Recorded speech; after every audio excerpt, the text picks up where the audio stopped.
उसकी हम शुरुआत करेंगे। तो हम सबसे पहले भगवद गीता के श्लोक का पाठ करेंगे, उसके बाद हम लोग के ऊपर चर्चा करेंगे।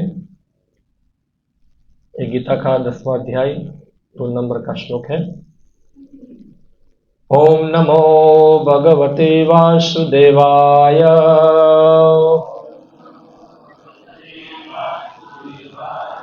ओम नमो भगवते वासुदेवाय।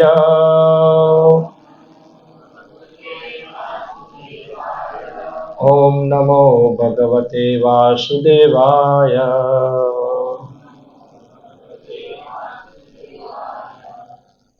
तो ये श्रीमद् भगवद गीता 18 अध्याय 10 2 नंबर श्लोक है। न मे विदुः शूरगणः प्रभवं न महर्षयः अहम् आदि हि देवानां महर्षिणां च सर्वशः। न मे विदुर्शुरगणाः प्रभवं न महर्षयः अहम् आदिर्हि देवानां महर्षिणां च सर्वशः। न मे विदुः शूरगणाः प्रभवं न महर्षयः अहम् आदिर्हि देवानां महर्षिणां च सर्वशः। न मे विदुः शूरगणाः प्रभवं न महर्षयः अहम् आदिर्देवानां महर्षिणां च सर्वशः। तो पाठ करेंगे।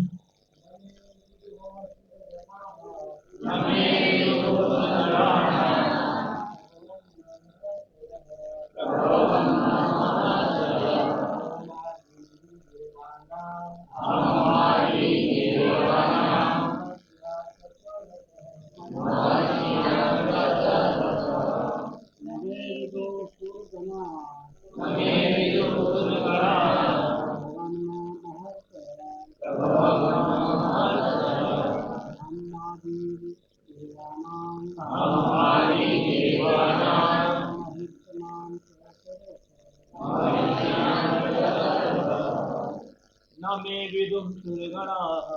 मे विदुः शूरगणाः प्रभवं न महर्षयः अहम् आदिः देवानां महर्षीणां च सर्वशः। माता जी।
न नहीं मैं मुझको विदुः जानता है शूरगणः देवताओं प्रभवम उत्पत्ति न नहीं महर्षयः महर्षिगण अहम मैं आदि सबका कारण ही निश्चय ही देवानां देवताओं का महर्षिणाम महर्षियों का च भी सर्वशः सब कुछ।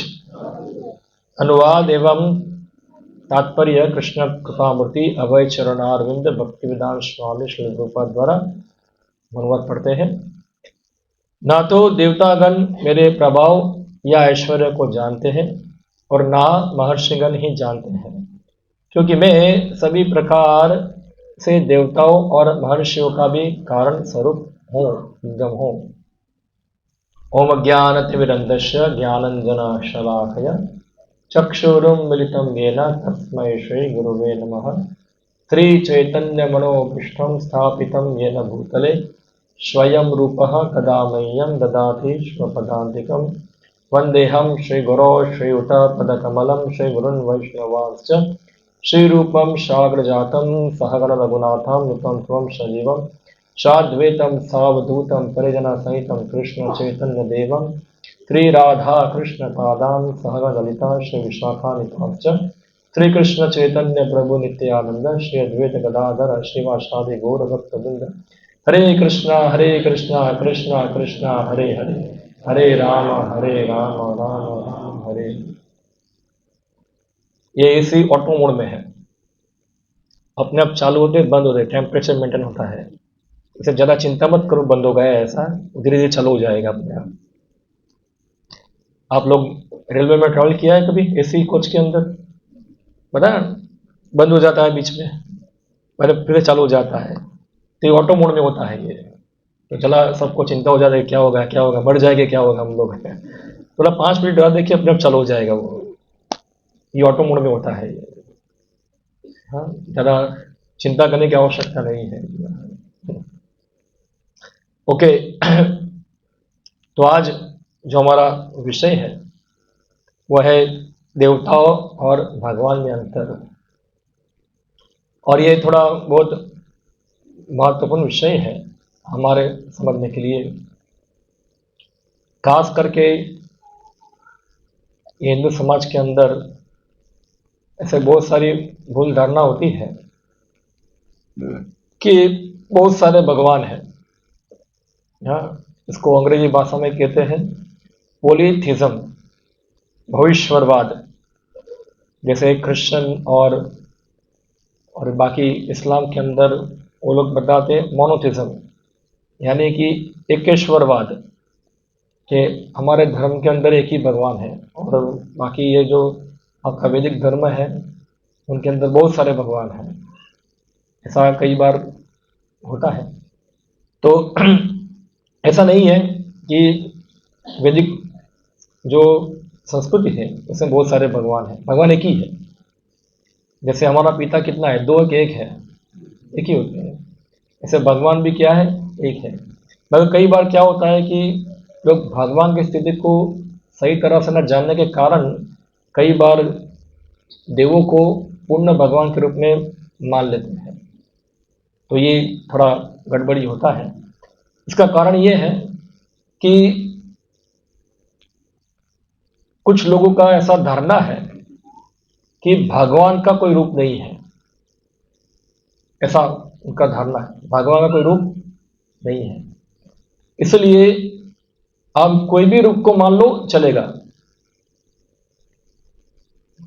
अब आपको जो रूप अच्छा लगे वो रूप को मान लो। अंत में आप क्या बन जाएंगे, आप जान जाएंगे। जब तक आप इतना आगे बढ़े नहीं है। जब वो ज्ञान प्राप्त हो जाएगा तब आपको ये सब रूपों को पालन करने की आवश्यकता नहीं है। अब सब कुछ एक ही है, आप में निराकार बन जाएंगे। तो ये जो बहुत सारे भगवान का कॉन्सेप्ट जो है पूरा, इसका कारण है निर्विशेषवाद, यानी कि भगवान को निराकार रूप में मानना। इसके कारण ये गड़बड़ी होती है। मगर श्रीमद् भगवद गीता के अनुसार हम देखेंगे तो यहाँ भगवान कृष्ण स्पष्ट बताते हैं, न मे विदु शूरगणः, यानी कि मुझे देवतागण भी जानते नहीं है। हाँ, प्रभवम न महर्ष है। वास्तव में क्योंकि भगवान ही सभी देवताओं की उत्पत्ति के कारण है, इसलिए देवता लोग कैसे जान पाए कि उनको। तो आप शास्त्र पढ़ेंगे आपको जानने को मिलेगा देवताओं के पिता कौन थे। हाँ, कश्यप ऋषि। कश्यप ऋषि से सब क्या हुए, देवता पैदा हुए। उनके पत्नी का नाम क्या था, अदिति। अदिति के पुत्र सब क्या हुए, आदित्य। और एक दूसरी पत्नी थी, उनका नाम था दिति। उनसे सब पैदा हुए कौन थे, दैत्य। तो आदित्य और दैत्य दो लोग की उत्पत्ति हुई। कश्यप मुनि के पिता कौन थे,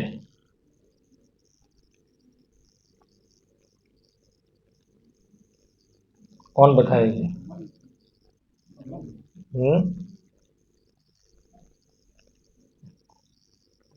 तो कोई भागवतम पढ़ा नहीं, कोई भागवतम पुराण कोई।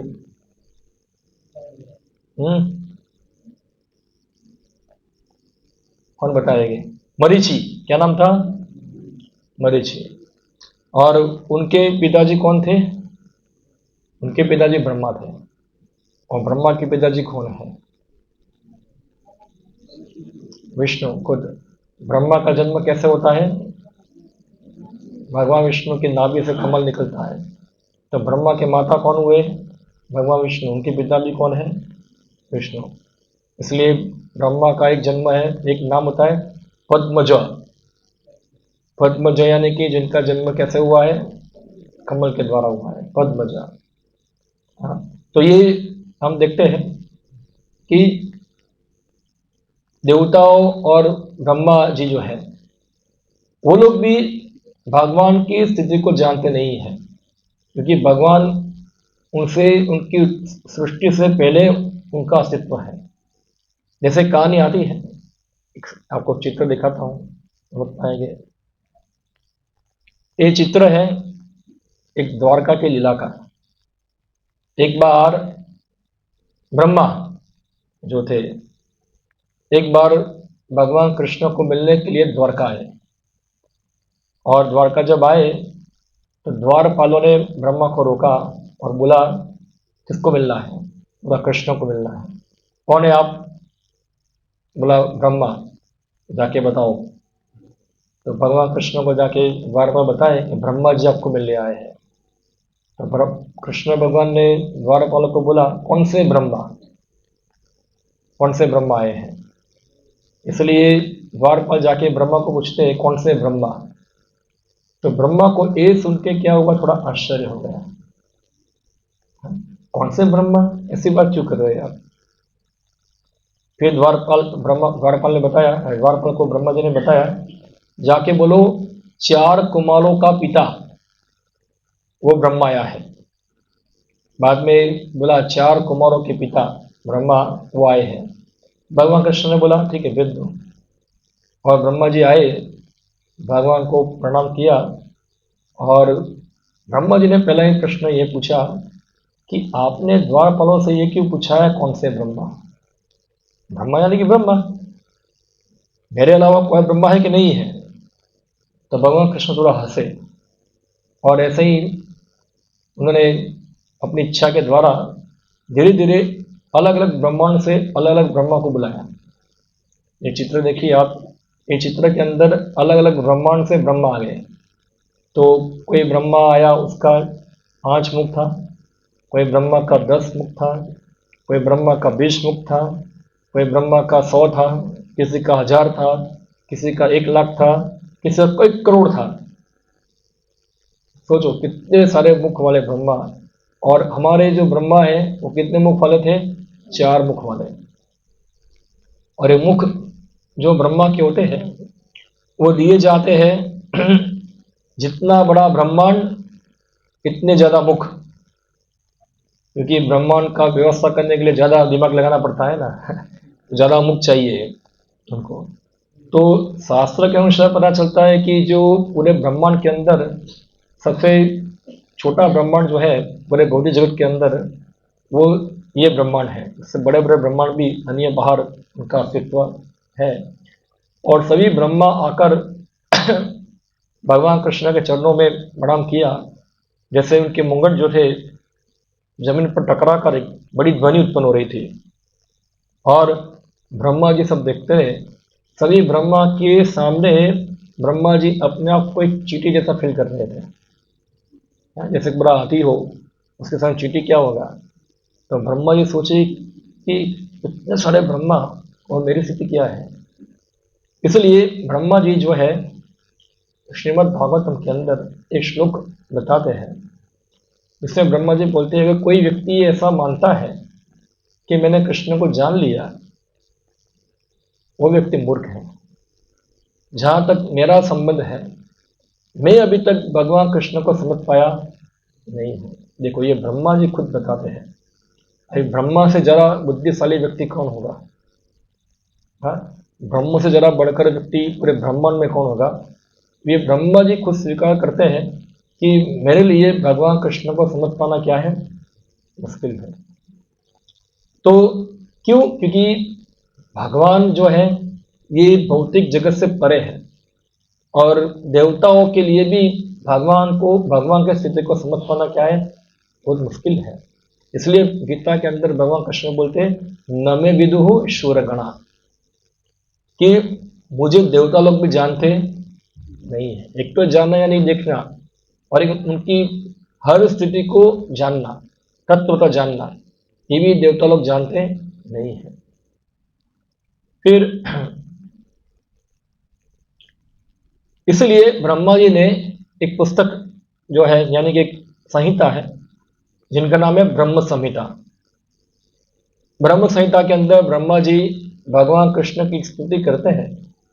उस स्तुति के अंदर ब्रह्मा जी एक श्लोक बोलते हैं जिसके अंदर वो भगवान कृष्ण की स्थिति को समझाते हैं। और वो श्लोक इस प्रकार है, ईश्वर परमा कृष्ण सचिदानंद विग्रह अनादिर आदिर गोविंद सर्व कारण कारणम। ये श्लोक जो है बहुत महत्वपूर्ण श्लोक है। ये ईश्वर, ईश्वर शब्द का अर्थ क्या होता है? ईश्वर शब्द का अर्थ होता है नियंता। अंग्रेजी भाषा में कहेंगे उसको कंट्रोलर। हर व्यक्ति कुछ ना कुछ कंट्रोल करता है। हम कुछ चीज कंट्रोल करते हैं। अगर कोई व्यक्ति ऐसा कह सकता है कि मैं परम नियंता हूं, सब कुछ कंट्रोल करता हूं और मुझे कोई कंट्रोल करता नहीं है, नहीं। मगर ब्रह्मा जी बताते ईश्वर परम कृष्ण, यानी कि जो ईश्वर है, यानी कि जो परम सबके कंट्रोलर है, वो कौन है? कृष्ण ही है। ईश्वर परम कृष्ण। हाँ, अनादिर आदिर गोविंद सच्चिदानंद विग्रह। और उनका जो स्वरूप है वो क्या है? सत चित और आनंदमय है। जैसे हमारा शरीर जो है अभी भौतिक पदार्थ का बना हुआ है ना, जिसमें पृथ्वी, अग्नि, जल, वायु, आकाश इत्यादि इत्यादि सब तत्व होते हैं। भगवान का शरीर इस प्रकार के भौतिक पदार्थों से बना हुआ नहीं है। उनका शरीर क्या है? सत चित और आनंदमय है। यानी कि भगवान की आत्मा और भगवान के शरीर में ऐसा कोई भेद नहीं है। जैसे हमारे शरीर में आत्मा में क्या होता है? भेद होता है। उसी प्रकार भगवान के विग्रह और भगवान में कोई भेद होता नहीं। कई बार लोग सोचते हैं कि भगवान के विग्रह के अंदर भगवान रहते होंगे, ऐसा विग्रह के अंदर आत्मा आती होगी, ऐसा नहीं है। वो विग्रह जो है वही साक्षात क्या है? भगवान है। ऐसा नहीं कि अंदर आत्मा घुस जाती है, विग्रह के अंदर प्राण स्थापित होते हैं, ऐसा नहीं है। भगवान इसलिए शास्त्र बताए कि अर्चे अर्चना जो शिला है, जो भगवान की शिला है, उसको पत्थर मानना, हाँ, और नारक की बुद्धि, जो भगवान की जो विग्रह है उसको पत्थर मानना, वो क्या है, नारक की बुद्धि, क्योंकि वो पत्थर नहीं है, वो क्या है, भगवान का विग्रह है।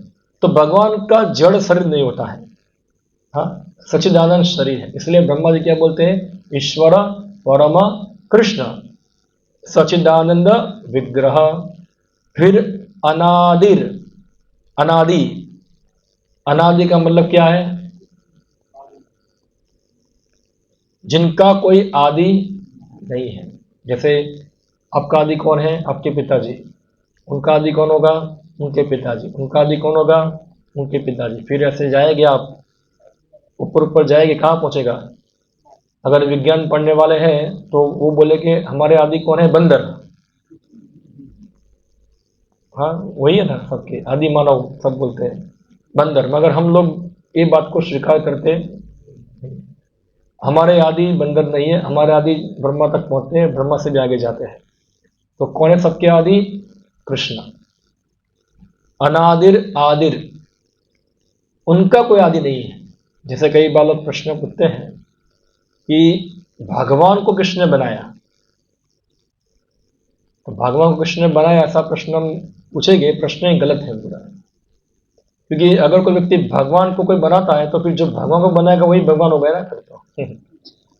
हाँ, भगवान का मतलब क्या है कि जो सबके आदि है, फुल स्टॉप, यहां से कोई आगे जाता नहीं है। मगर कई बार हम देखते हैं लोग आजकल, नए नए लोग बताते कि नहीं कृष्ण से ऊपर भी कुछ है, मगर यह ब्रह्मा जी खुद बताते हैं अनादिर, कृष्ण के आदि कुछ नहीं। और भगवान कृष्ण खुद भी गीता के अंदर बताते हैं, मत परतरम नान्यत किंचित अस्ति धनंजय। श्लोक सुना होगा आप लोगों ने। भगवान कृष्ण बताते हैं मेरे से ऊपर और कोई तत्व नहीं है, अहम सर्वस्व प्रभव, सब कुछ मेरे से क्या है, उत्पत्ति होती है। और मिलते भगवान कृष्ण ने खुद अर्जुन को दिखाया, जब अर्जुन को कन्विंस करना था तो भगवान कृष्ण ने अर्जुन को विराट रूप दिखाया, और विराट रूप के अंदर सब दिखाया, देखो सब कुछ मेरे से क्या होता है, उत्पत्ति होती है, अहम सर्वस्व प्रभव। तो ये ब्रह्मा जी बताते अनादिर आदिर गोविंद सर्व कारण कारणम, ये शब्द बहुत महत्वपूर्ण है। सर्व कारण, कारण हर क्रिया के पीछे क्या होता है, कारण होता है। हाँ, अंग्रेजी भाषा में इसको कहेंगे कोज एंड इफेक्ट, कार्य कारण। हाँ, हर चीज का कुछ कारण होता है, मगर ये दुनिया पूरा सबके कारणों के कारण कौन है, वह है कृष्ण। सर्व कारण कारणम, उनका कोई कारण नहीं है, वही सबके कारण है। तो ये ब्रह्मा जी स्थापित करते हैं ब्रह्म संहिता के अंदर।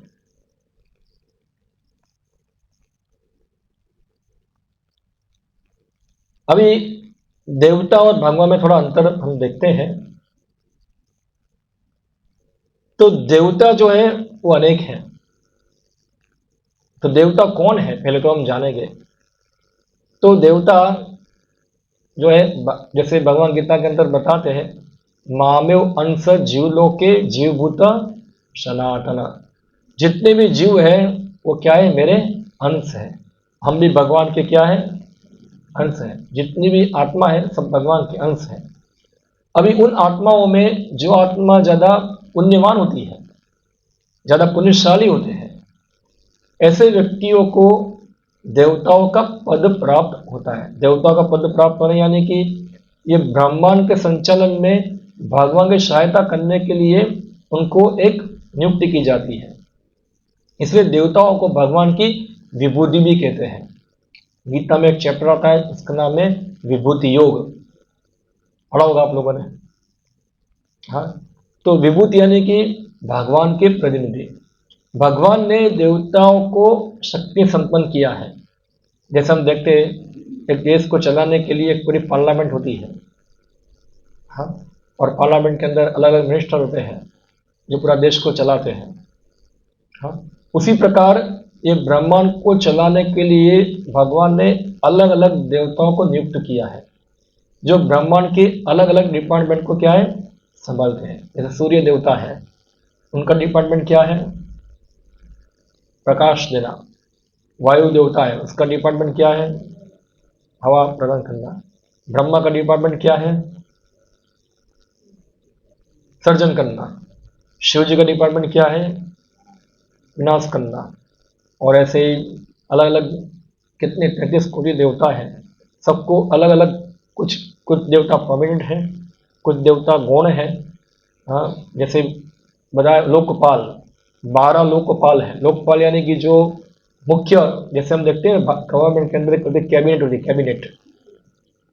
हाँ, एक होता है मेंबर ऑफ पार्लियामेंट, और मेंबर ऑफ पार्लियामेंट में क्या होता है, कैबिनेट होती है। तो ये 12 देवताओं के मुख्य कैबिनेट है, ये क्या है, इसको 12 लोकपाल बोलते हैं। जो अलग अलग कुबेर है, इंद्र है, सूर्य है, चंद्र है, सब 12 लोकपाल कहते हैं उनको, मुख्य देव। जो ये सब जो है वो देवता ये ब्रह्मांड का संचालन करते हैं। हाँ, तो ऐसे अलग अलग देवता हैं, और भगवान एक है। भगवान क्या है, एक है। और मगर भगवान एक है, मगर फिर भी ये ब्रह्मांड के अंदर भगवान अपने अलग अलग अवतारों के द्वारा प्रकट होते हैं। अभी कई बार क्या होता है कि भगवान के अवतार और देवताओं में कई बार लोगों को कंफ्यूजन हो जाता है। हाँ, कई बार कंफ्यूजन होता है दोनों को। जो देवता है वो जीव है हमारी तरह, जो भगवान अवतार लेके आते हैं वो जीव नहीं है, वो साक्षात खुद विष्णु ही है। तो अलग अलग तत्व है, एक जीव तत्व और एक विष्णु तत्व, और दोनों के बीच में एक और तत्व आता है जिसको कहते हैं शिव तत्व। हाँ, तो जो देवता है वो जीव तत्व में आते हैं, और जितने भी अवतार हैं भगवान के वो सब विष्णु तत्व यानी कि विष्णु साक्षात होते हैं।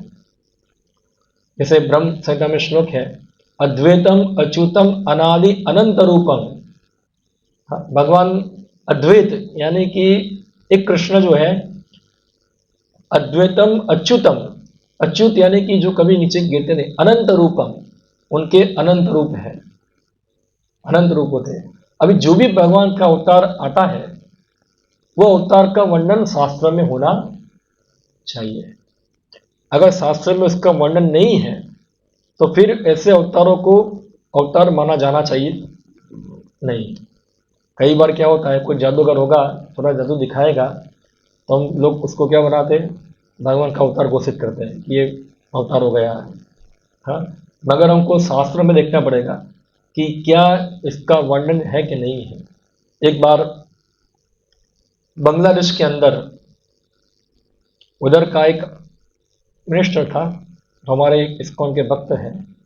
तो बांग्लादेश में एक लोकल भगवान था, लोकल भगवान यानी कि वहाँ का लोकल पूजी वाला, उसका नाम था जगत बंधु। तो एक हमारे भक्त ने बताया कि ये तो भगवान नहीं है। बोला भगवान हो तो शास्त्र में वर्णन होना चाहिए उनका। बोला शास्त्र में वर्णन है। तो क्या किया उसने, महाभारत में से विष्णु सहस्त्र नाम लेके आया है, जिसमें नाम क्या था, जगत बंधु। तो फिर देखो ये प्रमाण है क्या है कि जो जिसको भगवान मानता हूँ क्या है, भगवान है। तो हमारे इस्कॉन के भक्त ने बोला भारत में तो ऐसे बहुत सारे नाम है, गोविंदा है, एक फिल्म हीरो भी इसका नाम भी गोविंदा है, तो क्या भगवान का वो अवतार हो गया वो। हाँ, ऐसे कितने सारे नाम कॉमन होते हैं सबके। तो ये क्या दिखाता है, मूर्खता। वास्तव में उनका वर्णन डिस्क्रिप्शन विस्तार से मिलता है, भगवान आएंगे, कब आएंगे, क्या कार्य करेंगे, उनके माता पिता कौन होंगे, कौन सा शरीर का रंग होगा, सब वर्णन पूरा विस्तार से शास्त्र में दिया जाता है। मगर जो लोग अंध श्रद्धालु होते हैं वो लोग शास्त्रों को नहीं मानते हैं और अपने मन के अनुसार जो होते हैं किसी व्यक्ति को भगवान के अवतार के रूप में समझते हैं। मगर अवतार का वर्णन शास्त्रों में स्पष्ट होता है। हाँ, खास करके श्रीमद् भागवतम के अंदर आपको विस्तार से सभी भगवान के अवतारों का वर्णन मिलेगा, दिया जाता है। तो ये अवतार जो है वो भगवान कृष्ण का ही विस्तार है, वो देवता नहीं है। देवता अलग है, देवता जीव है, और देवताओं की एक पोस्ट होती है। जैसे ब्रह्मा क्या है, एक पोस्ट है। जैसे प्राइम मिनिस्टर क्या है, एक पोस्ट है। तो प्राइम मिनिस्टर कोई भी हो सकता है ना, पोस्ट हमेशा रहने वाली ही है। इसी प्रकार ब्रह्मा, इंद्र, चंद्र, ये सब क्या, ये सब पोस्ट है। जैसे वर्तमान समय के अंदर जो इंद्र है उनका नाम है पुरंदर।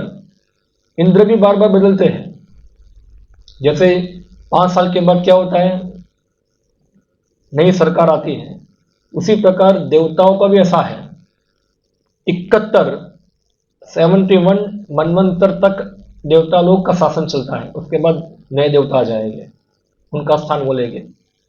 तो पुरंदर इंद्र है, और ब्रह्मा जो है अभी वर्तमान में वो है, का नाम पता नहीं है, ब्रह्मा ही कहते हैं, चतुर्मुखी ब्रह्मा। फिर सूर्य देवता है, उनका नाम है विवस्वान। गीता में उनका नाम आता है, विवस्वान नाम है। ऐसे अनेक जो होते हैं वो एक पोस्ट ग्रहण करते हैं। भगवान पे पोस्ट नहीं है, अवतार को पोस्ट नहीं है कि कोई व्यक्ति पोस्ट ग्रहण करेगा, वो हमेशा है ही, हमेशा है। और हम देखते हैं भगवान अपना असंख्य में विस्तार करते हैं। जैसे जैसे चित्र है, ये रासलीला का चित्र है। तो भगवान कृष्ण एक साथ अनेक अपने जैसे ही हजारों विस्तार उन्होंने कर दिए, अपने जैसे हजारों विस्तार कर सकते हैं। और वे हजारों विस्तार जो है, ऐसा नहीं कि उसमें कोई कमी है।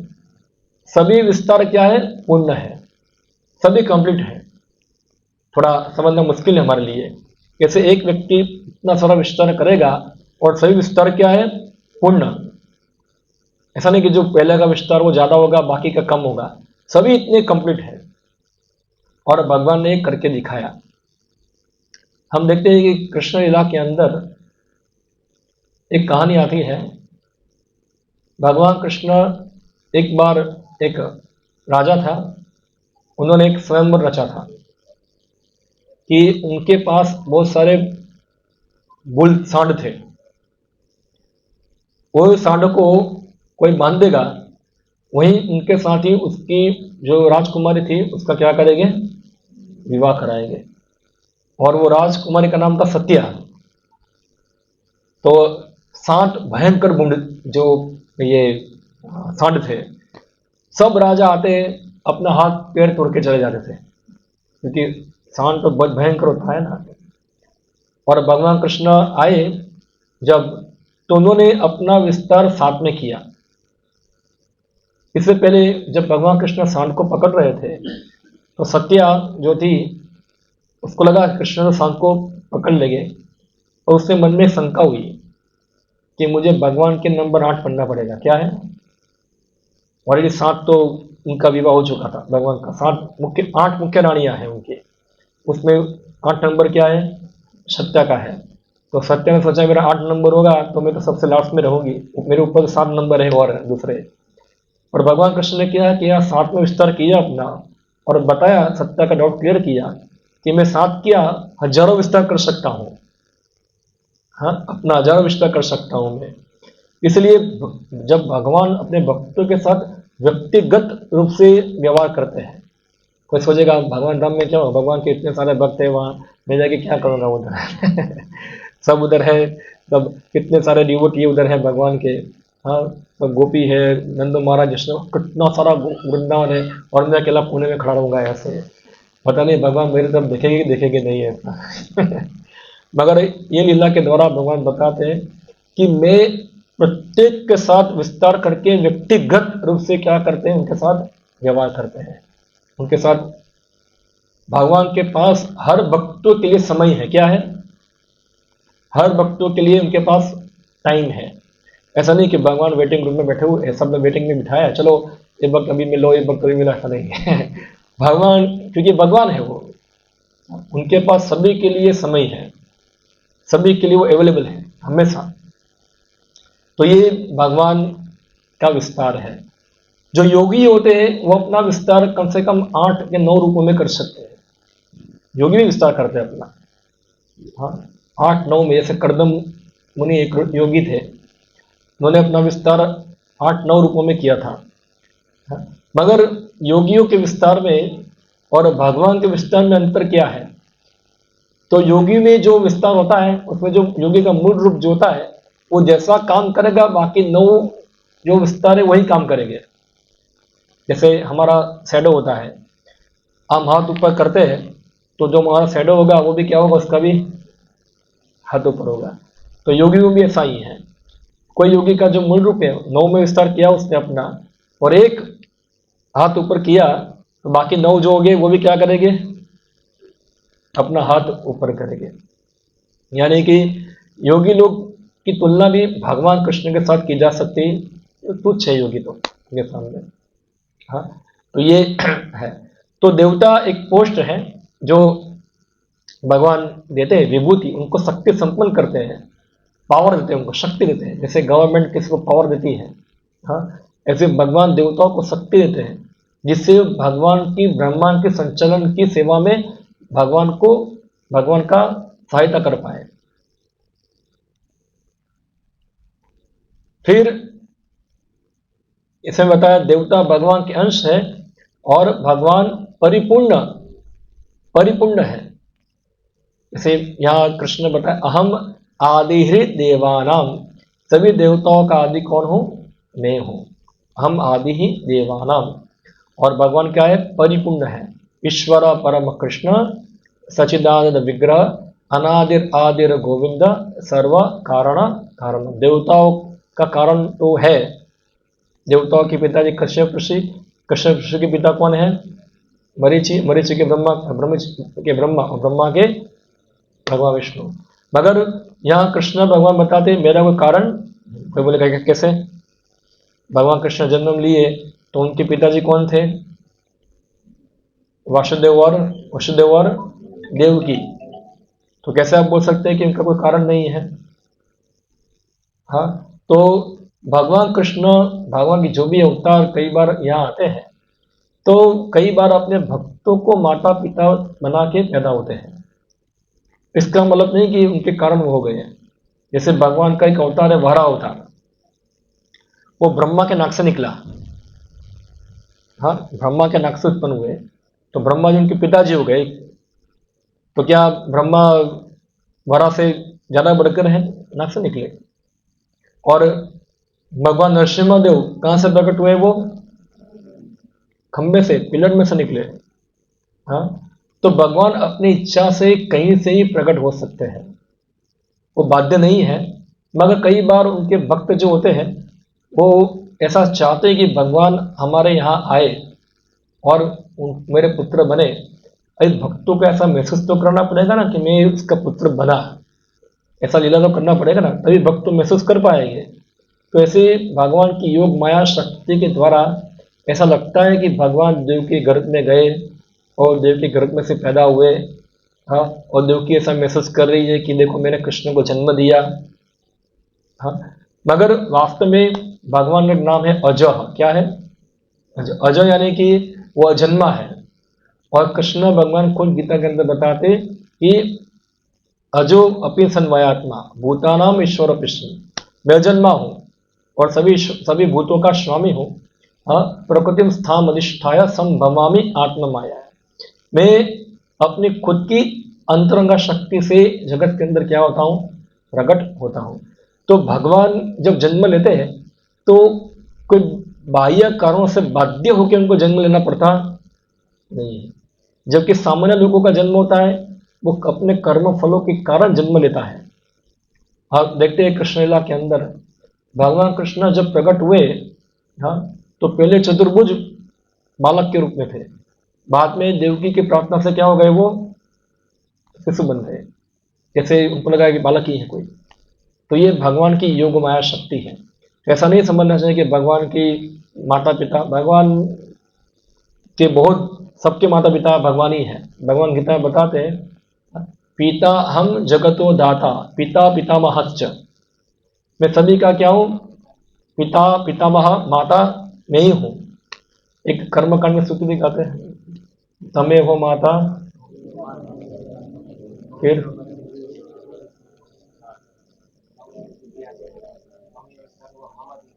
किसके लिए है ये, किसकी स्तुति करते हैं ये, कौन परमेश्वर? कृष्ण। तमेव माता, आप ही माता हो, आप ही पिता हो, आप ही देवों के देव हो। हाँ, तमेव सर्वम मम देव देव, आप ही सब देवताओं के देव हो। तो ये हम देखते हैं कि इस प्रकार कृष्णा सबके पिताजी है, मगर फिर भी भगवान जो होते हैं, कई बार जो भक्त लोग उनको अपने, जैसे देवकी वसुदेव जो थे, उनके पूर्व जन्म में क्या थे? कृष्णी और सुतपा। वो तपस्या किया बहुत, और भगवान प्रकट हुए, बोले क्या चाहिए? बोला आप जैसा पुत्र चाहिए। तो भगवान कृष्ण बोले तो गड़बड़ी है, मेरा जैसा पुत्र दुनिया में कोई दूसरा है? क्योंकि भगवान का कोई कॉम्पिटिटर कोई होता नहीं है, भगवान एक यूनिक पोजीशन है उनकी। फिर भी आपकी इच्छा है तो मैं ही आपका पुत्र बन के क्या होऊंगा? प्रकट होगा। ये सूर्य जो है पूर्व दिशा से उगता है, तो उसका मतलब नहीं कि सूर्य का बाप पूर्व दिशा हो गया। हाँ, सूर्य तो है ही, मगर वो हमारे सामने पूर्व दिशा से क्या होता है? उगता है। उसी प्रकार भगवान जो है वो तो है ही, मगर पर्टिकुलर टाइम के अंदर, पर्टिकुलर समय के अंदर किसी को माध्यम बना के वो क्या होते हैं? प्रकट होते हैं।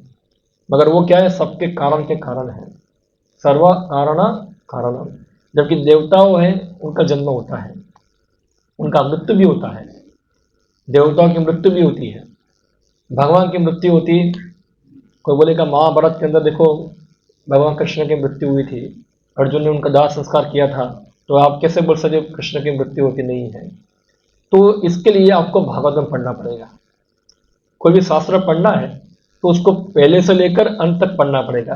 आप एक पोर्शन निकल कर आप कुछ जान पाएंगे नहीं, उसको कहते हैं अर्ध कुकुटी न्याय, खाली एक चीज पढ़ना। जैसे कोई बुक्स पढ़ने जा रहा है तो उसमें लिखा है आपको चंपल पहन के मंदिर में आना चाहिए, भाई पेज उसने पढ़ घुमाया नहीं, पीछे क्या लिखा था? नहीं, उसने खाली ये पढ़ लिया मंदिर के अंदर चंपल पहन के जाना चाहिए, तो सबको दिखाएगा देखो मंदिर के अंदर चंपल पहन के जा सकते हैं। भाई पेज थोड़ा पलटा हो, थोड़ा क्या है इसके पीछे क्या लिखा है?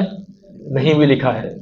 तो ये इस प्रकार से शास्त्रों के एक संदर्भ को कोई पढ़ता है कि देखो भगवान कृष्ण का ऐसा हुआ, मर गए, हो गए, तो आपको पढ़ना पड़ेगा पूरा भागवत।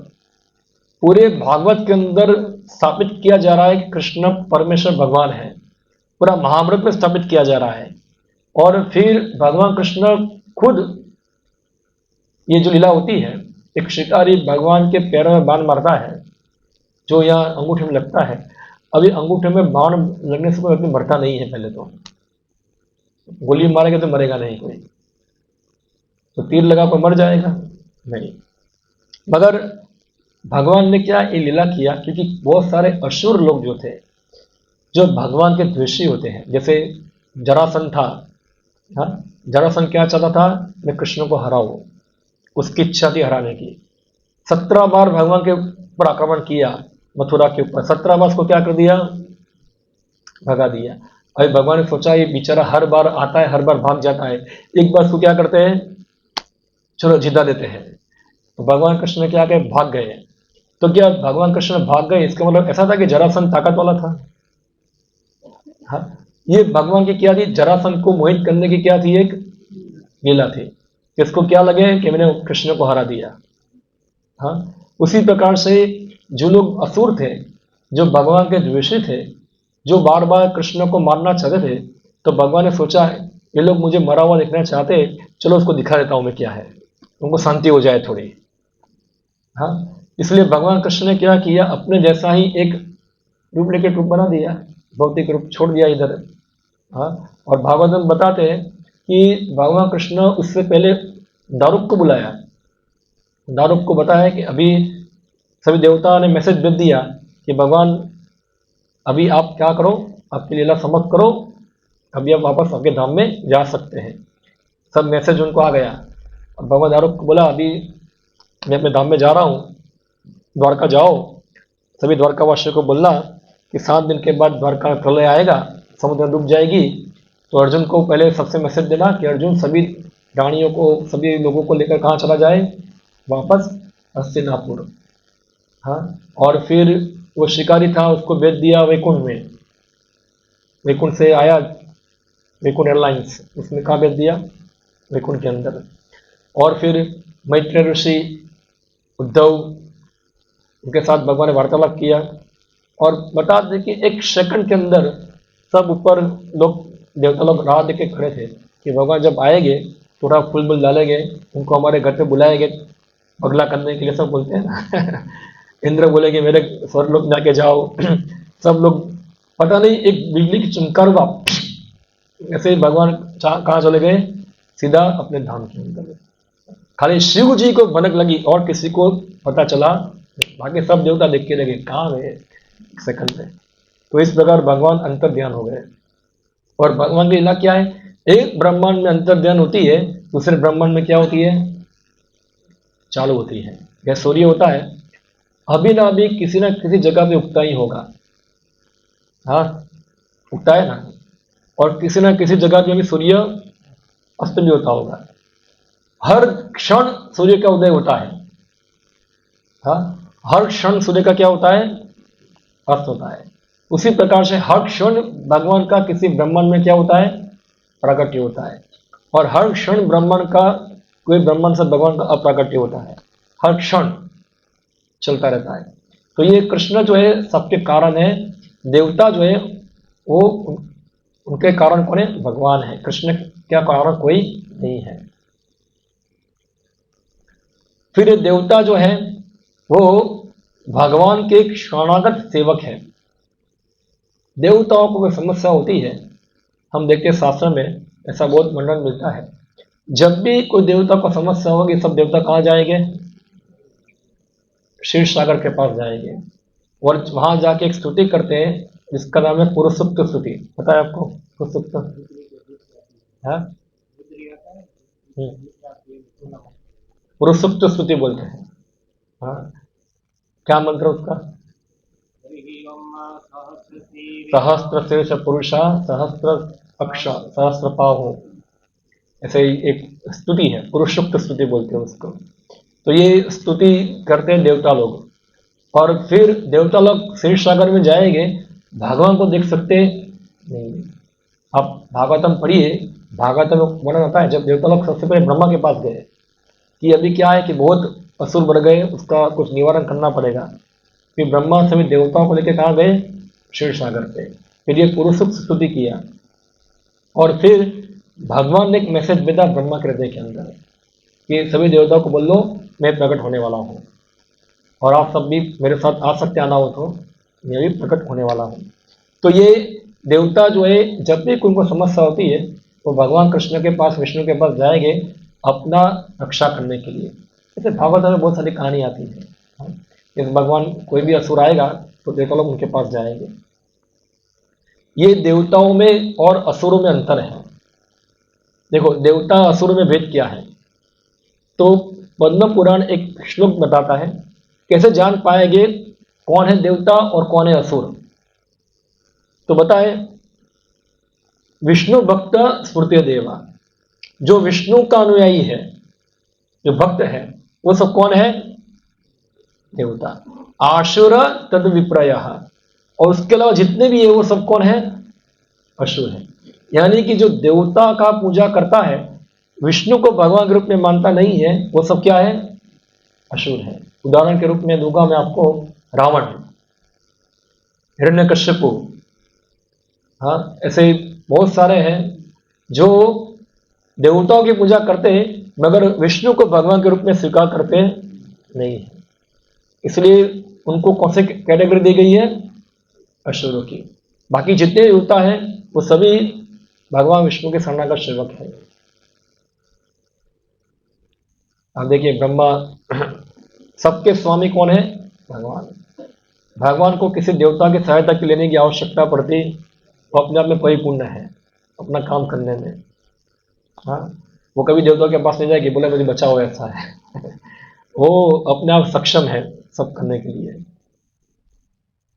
जैसे एक कहानी आती है श्रीमद् भागवतम में,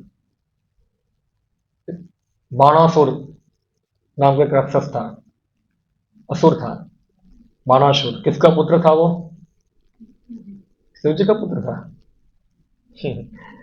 बलि महाराज का पुत्र था। किसका, बलि महाराज कौन है, भगवान के महान भक्त, हाँ, महान भक्त है बलिमान।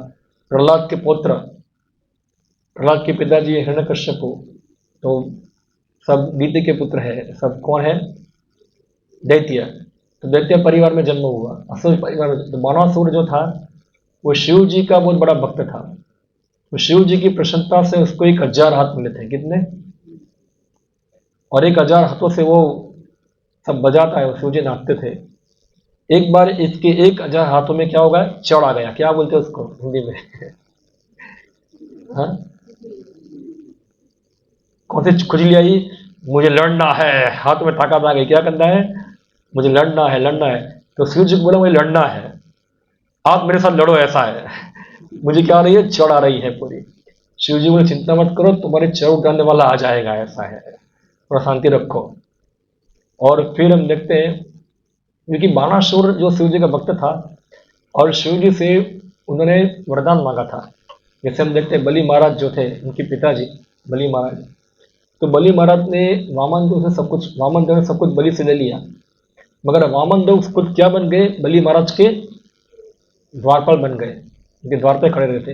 वो रावण एक बार आया था बलि महाराज को हराने के लिए, तो वामन देव वहां थे, रावण को एक लात मार के वापस भेज दिया था।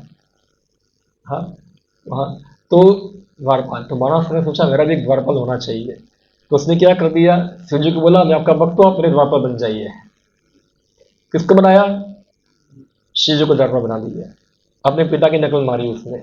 उसको बताया तुम्हारा पिता तो विष्णु के शुद्ध भक्त है, तुम थोड़े शुद्ध भक्त हो। और शिव जी को द्वारपाल बना के रख दिया कि आप मेरे द्वारपाल बन जाइए, मेरी रक्षा करना। अभी क्या हुआ कि बाणासुर की जो लड़की थी उषा, हाँ, उसका अनिरुद्ध के साथ विवाह हो गया। मगर जो बाणासुर था उसको पसंद नहीं था, उसने अनिरुद्ध को कैद करके रख दिया। जब द्वारका में पता चला भगवान कृष्ण को, बलराम को, कि हमारे लड़के को बंदी बना दिया है बाणासुर ने, आक्रमण करो, तो आक्रमण किया। और बाणासुर का द्वारपाल बने थे शिव जी। तो बाणासुर बोला देखो अभी आपको मुझे बचाना पड़ेगा, ये आए सामने लड़ने के लिए, लड़ो आप। और फिर हम देखते लड़ाई हुआ, तो शिव जी ने यहाँ से अपना शस्त्र छोड़ा, इसका नाम था शिव जवर। और यहाँ से एक दूसरा एक शस्त्र छोड़ा नारायण, विष्णु ने, इसका नारायण जवर था। दोनों एक टकराया, तो शिव जवर यानी कि ताप, बहुत ताप देता है, और नारायण जवर यानी कि ठंडा कर देता है। तो जब दोनों टकराए शस्त्र, तो शिव जवर ठंडा हो गया और डर गया बहुत। और फिर क्या, वो भगवान नारायण को प्रार्थना किया कि मुझे बचाओ, और भगवान ने फिर उसको खींच लिया वापस। और शिव जी ने फिर बताया भगवान कृष्ण को कि ये जो बाणासुर है ना, नंबर 1 मूर्ख है, इसके कारण मुझे आपके साथ लड़ना पड़ा। क्या है, हाँ? मगर आप उसको मानना मत, उसको मार। भगवान कृष्ण ने बोला मैं उसको मारूंगा नहीं, क्योंकि मैंने प्रहलाद महाराज को वरदान दिया है कि तुम्हारे कुल के अंदर मैं किसको मारूंगा नहीं, क्योंकि उनके पिताजी भक्त हैं, उनके पिताजी के पिताजी के पिताजी भक्त है, और उसके बच्चों को थोड़ा मारूंगा, उसका घमंड तो मैं चूर कर दूंगा। भगवान ने क्या किया? अपने चक्र के द्वारा उसके सभी 98 हाथ काट दिए जिस पर चढ़ा रही थी उसकी पूरी, और उसको छोड़ दिया। फिर बाणासुर को बोले शिव जी प्रणाम करो, प्रणाम करो, उनको बचा लिया अभी। और फिर भगवान कृष्ण को प्रणाम करते, और फिर उनकी लड़की को विवाह कराते, जाओ शांति से। अभी क्या बन गए? विवाह बनी गया छोड़ दिया वहां से, अभी चले जाओ आगे। तो ये क्या था पूरा लीला। यानी कि देवता भी जो होते वो बचा पाएंगे नहीं। एक मंगला में कहेवत है, मारे कृष्ण राखे के, राखे कृष्ण मारे के। जिसको भगवान कृष्ण मारना चाहे उसको कोई बचा पाएगा नहीं, और जिसको भगवान कृष्ण बचाना चाहे उसको कोई मार पाएगा नहीं। सब देवता भी आ जाए बचाने के लिए, कोई संभव नहीं है। फिर हमेशा भगवान को पूछते हैं, तद विष्णु परम पदम सदा पश्यन्ति सूरयः। ये भी एक आता है कर्मकांड में मंत्र, ये तद विष्णु परम पदम सदा पश्यन्ति सूरयः। तद विष्णु परम पदम, हमेशा देवता लोग कहाँ देखते हैं? ऊपर, परम पद विष्णु को। सदा पश्यन्ति सूरयः, सूर्य के देवता। हाँ, इस प्रकार सभी देवता भगवान के चरण कमलों का क्या करते हैं? ध्यान करते हैं, उनको पूछते हैं। और शिव जी, ब्रह्मा जी, नारद जी, बड़े बड़े रुचि ऋषि और भगवान द्वारा सभी देवता क्या है, पूजनीय है, पूजनीय है। इसका उदाहरण उनको मिलता है राजस्व यज्ञ के अंदर। युधिष्ठिर महाराज ने क्या किया था, राजस्व यज्ञ क्यों किया था? उनको ख्याति प्राप्त करनी थी? नहीं, उनको दुनिया को दिखाना था कैसे कृष्ण ही पूर्ण पुरुषोत्तम भगवान है, दुनिया को दिखाना चाहते थे वो। तो रास यज्ञ यानी कि बहुत बड़ा यज्ञ, और सभी दुनिया के राजा को जीतकर उनसे धन एकत्र किया और एक बड़ा यज्ञ किया जिसमें सबको आमंत्रित किया गया। हाँ, स्वर्ग लोक से देवता आए, ब्रह्मा को बुलाया, शिव जी को बुलाया, इंद्र, चंद्र, बड़े बड़े ऋषि, सब सप्त ऋषि आ गए, सब लोग मौजूद हो गए। अभी ये यज्ञ की विधि में एक प्रोसेस क्या होता है कि सबसे पहले किसकी पूजा की जाए, उसको कहते हैं अग्र पूजा। हाँ, पूरे सभा के अंदर जो सबसे सम्मानीय व्यक्ति है उसको क्या किया जाएगा, पहले उसको पूजा की जाएगी। अभी वो सम्मानीय व्यक्ति कौन है, किसको ढूंढे, क्योंकि एक को बोलेंगे दूसरा नाराज हो जाएगा, क्योंकि बहुत सा सम्मानीय है वहां। तो व्यास देव है, सब ऋषि है, और विष्णु पितामह है, द्रोणाचार्य है, शिव जी है, ब्रह्मा जी है, इंद्र है, कितने सारे ऋषि लोग सब बैठे, किसकी पूजा करें, कंफ्यूज थे। तो सहदेव जो थे वो खड़े हुए और उसने घोषणा की कि अग्र पूजा तो वासुदेव की ही होनी चाहिए। हाँ, उनकी ही होनी चाहिए। और फिर सहदेव का जो प्रपोजल था, हिंदी में क्या कहेंगे उसको, प्रस्ताव, उनका जो प्रस्ताव था उसको समर्थन देने के लिए कौन खड़े हुए, विष्णु पितामह। और विष्णु पितामह ने इसको समर्थन किया, ये प्रपोजल को। और विष्णु पितामह इतना समर्थन करने में, इतना भगवान कृष्ण ने ख्याति बताई, पूरा महाभारत के अंदर पूरा कम से कम 4 से 5 चैप्टर है पूरा, जिसमें भगवान कृष्ण का पूरा पूरा उन्हें वर्णन किया और बताया कैसे उनकी अग्र पूजा होनी चाहिए, उनकी अग्र पूजा होनी चाहिए। और सभी सभासद भी सहमत हो गए, खाली एक व्यक्ति सहमत नहीं था, शिशुपाल। मगर वो तब कुछ बोला नहीं, सुनता रहा वो। मगर जब भगवान कृष्ण की अग्र पूजा करने का बारी आया तब वो खड़ा हुआ, बोला ये सब पागल लोग हो आप लोग, क्या है, ये साधु बच्चा है उसको पता नहीं है कि किसकी पूजा करने का प्रपोजल रखना चाहिए, ये किसका लेके आया प्रपोजल, ये व्यक्ति का। ये व्यक्ति को तो जरासंध ने भगा दिया था, ये व्यक्ति का कोई वर्ण नहीं है, और कोई कभी वैश्य बनता है, कभी क्षत्रिय बनता है, और भाग के समुद्र में जाके छुप के बैठा हुआ है वहां, और पता नहीं कितने का हरण करके चला गया है। मेरा भी शादी होने वाला था रुक्मणी के साथ, वो भी हरण करके चला गया। ऐसे कृष्ण का हर दोष क्या है उसने पूरा गिनाया, ये दोष, ये दोष, ये दोष, ये दोष। और भगवान कृष्ण सब सुनते रहे, कोई बात नहीं, बोलते रहो, बोलते रहो। हाँ, तो बताया, उसकी माँ को बताया था तुम्हारे बच्चे का 100 बार जो बोलेगा वो माफ कर दूंगा, 100 के बाद जाएगा तो फिर उसको थोड़ा दंड देना पड़ेगा। पर भगवान कृष्ण ने देखा कि शिशुपाल भगवान का निंदा कर रहा है, कर रहा है। जब पांडव लोग जो है, भीम तो पूरा दांत कचरा रहा है, गदा लेके खड़ा हो रहा है कि इसको तोड़ दो, फोड़ दो वहां से ऐसे। हाँ, मगर सब उसको रोक के रखा, पकड़ के रखा, क्योंकि राष्ट्र यज्ञ में क्या था कि शिशुपाल जानबूझकर झमेला करना चाहता था उधर, जिससे क्या हो जाए, ये यज्ञ भ्रष्ट हो जाए। क्योंकि ये यज्ञ के अंदर किसी का खून वून गिरेगा तो क्या हो जाए, इससे यज्ञ पूरा, इसलिए शिशुपाल जानबूझ के झमेला करना चाहता था, जिससे क्या हो जाए, कोई आए और झगड़ा हो जाए और फिर क्या हो जाए, यज्ञ खत्म हो जाए। मगर यह पांडव लोग दुखी हो रहे थे, ये गाली बेगाली बोल रहा है, तो पांडव सहन नहीं कर पाए, रो रहे हैं।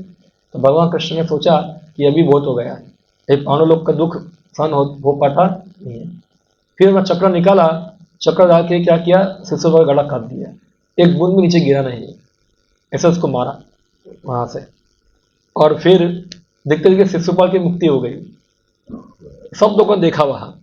और युधिष्ठिर महाराज ने स्थापित किया कैसे पूरे यज्ञ के अंदर सबसे बड़ा पूजनीय कौन है, कृष्ण ही है, स्थापित किया उधर। ये पूरा महाभारत में वर्णन है। जैसे देखो, भगवान कृष्ण ने चक्र द्वारा शिशुपाल का गला उड़ा दिया।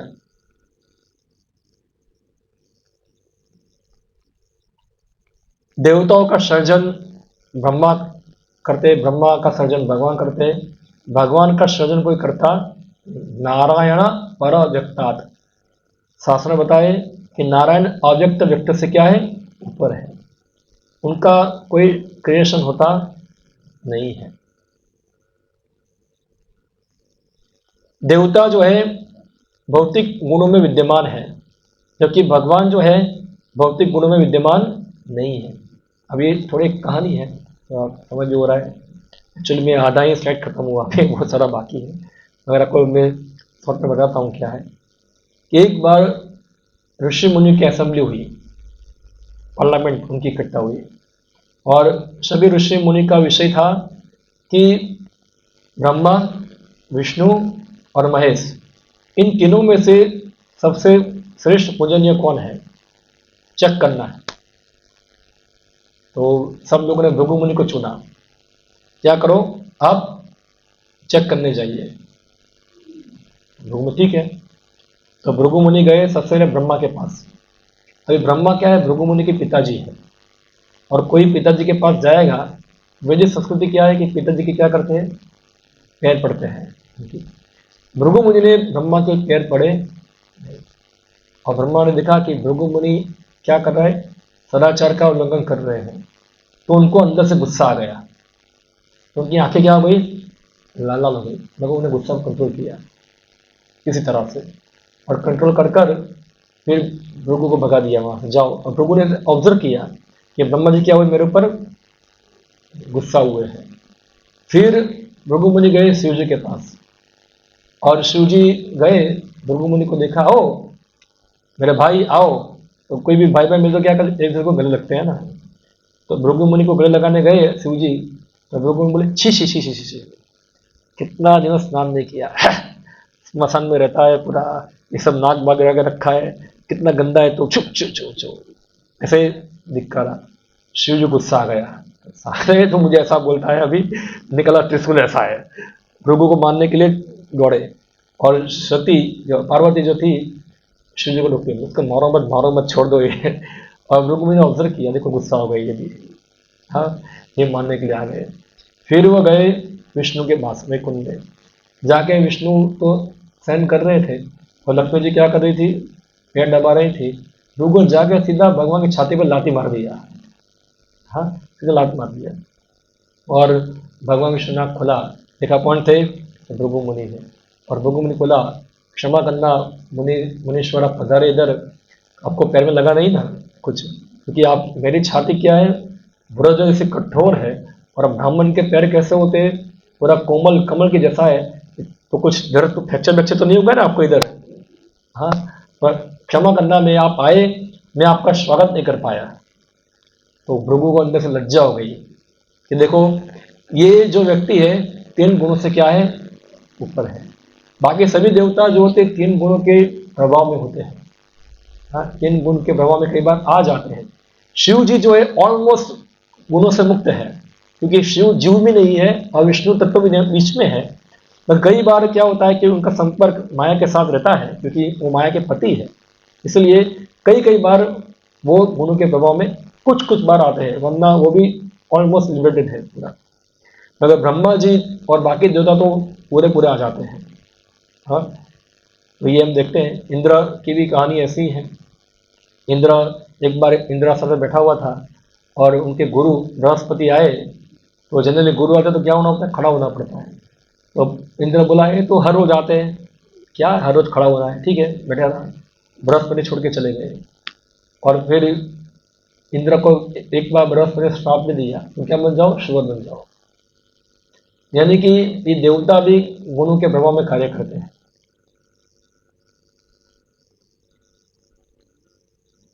हाँ। मगर भगवान क्या है, सभी प्रकार के गुणों से परे है।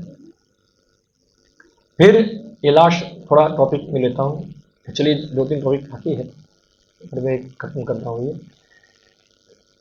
परमेश्वर की इच्छा के अधीन देवता कभी भी इंडिपेंडेंटली किसी को वरदान दे सकते नहीं है, वो परमेश्वर के ऊपर कभी जाएंगे नहीं।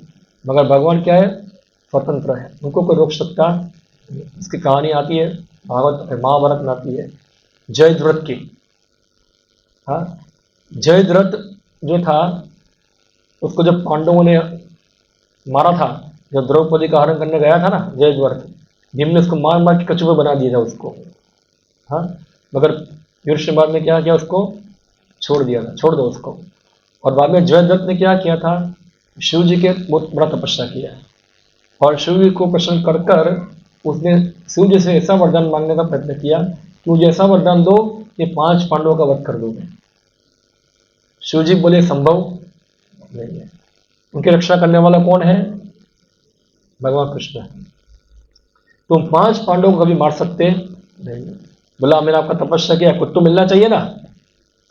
ठीक है, मैं तुमको एक वरदान देता हूं कि तुम एक दिन में अर्जुन के अलावा सभी पांडवों को युद्ध में हरा पाओगे, मगर मार नहीं पाओगे। हरा सकते हो, अर्जुन को तो हरा नहीं पाओगे तुम, मगर ये अर्जुन को छोड़कर बाकी 4 पांडवों को तुम क्या कर सकते हो, हरा सकते हो। ये पूरा शिव जी ने उसको वरदान दिया। हम देखते हैं फिर जब अभिमन्यु को मार दिया था, हाँ, और मारा तो उसका कारण कौन था, जयद्रथ। क्योंकि जयद्रथ ने क्या किया था, जब चक्रव्यूह की रचना की थी और युधिष्ठिर महाराज ने बोला अभिमन्यु को तुम भेदो, हम तुम्हारे पीछे पीछे आ रहे हैं, तुम काट काट के आगे जाओ। और अभिमन्यु चक्र युद्ध भेदा भेदा और ये भीम युधिष्ठिर महाराज सब पीछे पीछे जा रहे थे। ये जयद्रथ ने क्या कर दिया, बीच में ब्लॉक कर दिया और इसको तोड़कर पांडव लोग आगे बढ़ पाए नहीं। अभिमन्यु आगे चला गया और जयद्रथ के कारण आगे नहीं बढ़ पाए। तो जयद्रथ एक दिन उनको हरा पाया। और फिर देखते अर्जुन ने प्रतिज्ञा किया था कि जयद्रथ का शाम होने से पहले क्या कर दूंगा, उसका गला उड़ा दूंगा पूरा। हम पूरा आगे बहुत बड़ा कहानी है।